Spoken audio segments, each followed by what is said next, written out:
हा ठिया दिला जातो आहे।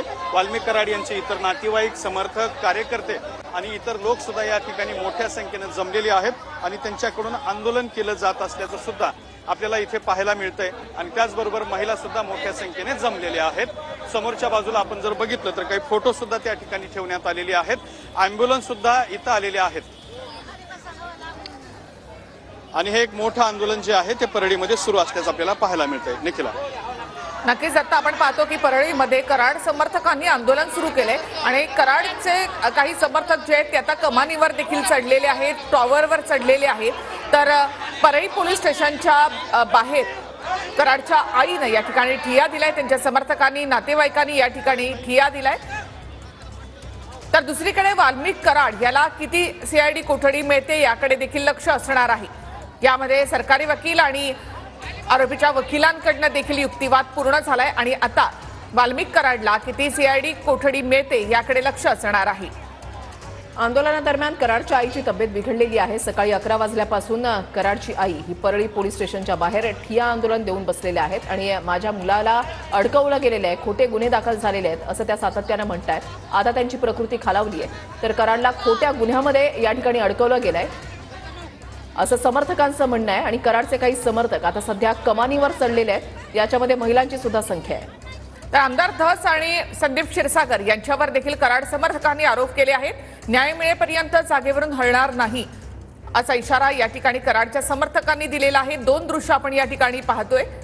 ज्या ज्या लोकांनी कराडवर आरोप केलेले आहेत त्यांची छायाचित्र या ठिकाणी ठेवण्यात आली आहेत आणि त्यासमोर हे आंदोलन केलं जातंय। तर दुसरीकडे कराडचे समर्थक कमानीवर चढले। संतोष देशमुख यांच्या हत्येनंतर न्याय मिळावा ही मागणी करत देशमुख कुटुंबियांनी 10 पेक्षा जास्त मोर्चे काढले आणि त्या मोर्चामध्ये जे जे नेते सहभागी झाले, ज्यांनी वाल्मिक कराड, धनंजय मुंडे यांच्यावर टीकेची झोड उठवली, त्यांचे फोटो या ठिकाणी ठेवत निषेध व्यक्त केला जातोय। थांबवलं जावं एवढीच इच्छा आहे। जे काय कायद्याने चालू आहे ते कायद्याने चालू द्यावं। कुठल्या गोष्टी थांबवण्यात आल्या पाहिजेत? कोणत्या कोणत्या गोष्टी थांबवाव्या? जे काय आरोप करा ह्याच्यामध्ये घ्या त्याच्यामध्ये घ्या म्हणून असे जे आंदोलन केले चालले ते पूर्णपणे थांबवले जावेत। जे कायद्याने सुरळीत चालू आहे ते सुरळीत कायद्याने चालू ठेवावं। जो खंडणीचा गुन्हा दाखल झालेला आहे त्याच्यामध्ये तुम्हाला 2-3 वेळा सुद्धा चौकशीला बोलवले होतं, त्या गुन्ह्याबद्दल काय म्हणणं आहे तुमचं? त्याच्यामध्ये त्याचा काय जो रिपोर्ट आहे तो सीआयडी सादर करतील ना। जो सादर केला जाईल त्याच्यावर जे कोर्ट आहे तो न्याय देतील। मग कोर्टाच्या न्यायाची तरी वाट बघावं लागेल ना, ते वाट बघितली जावी। जे काय तुम्हाला तिथं सादर केलं जाईल ते सादर केलेलं ऐकलं जावं अगोदर आणि मग तुम्ही हे करावं ना। मनाने यायचं, उठायचं, ह्याच्यात दाखल करा त्याच्यात दाखल करा, ह्याच्यामध्ये काही तथ्य नाहीये। वाल्मिक कराडावरती जो 2 कोटी खंडणी मागितल्याचा आवादा कंपनीचा गुन्हा दाखल झालेला आहे तो खरा आहे का? त्याच्याबद्दल तपास चालू आहे, त्याच्यावर तपास चालू आहे सीआयडीचा। जे काही सीआयडी तपास करते ते आहे, ते काय जे काही सत्य असेल ते पुढे येईलच ना। त्याच्यामुळे जे काही कायद्याने चालू आहे, जे काही सुव्यवस्थेने चालू आहे ते सुव्यवस्थेने चालू द्यावं। त्यांच्यावरचे हे आरोप होत आहेत, ते आरोप खरे आहेत का? तुम्ही त्यांच्या पत्नी आहात? खरे नाहीच आहेत, जाणून बुजून केलेले आरोप आहेत। जातीवाद करून एखादा कुणाला तरी टार्गेट करून केलेला प्रकार आहे हा।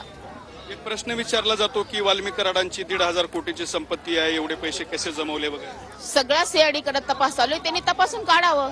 काय तथ्य निघते ते बघावं, समोर सगळ्या जनतेसमोर आणावं।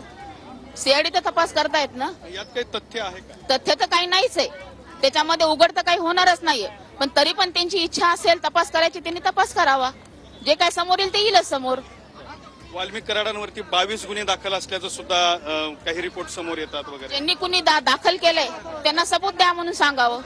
जे काही सबूत आहेत, बिनबुडाचे आरोप जे करतायत त्यांनी सबूत द्यावेत, दाखवावं दाखल आहेत काय, कसे आहेत काय। त्यांनी जे आरोप करतायत त्यांनी समोर येऊन दाखवावं, जे काय गुन्हे आहेत ते।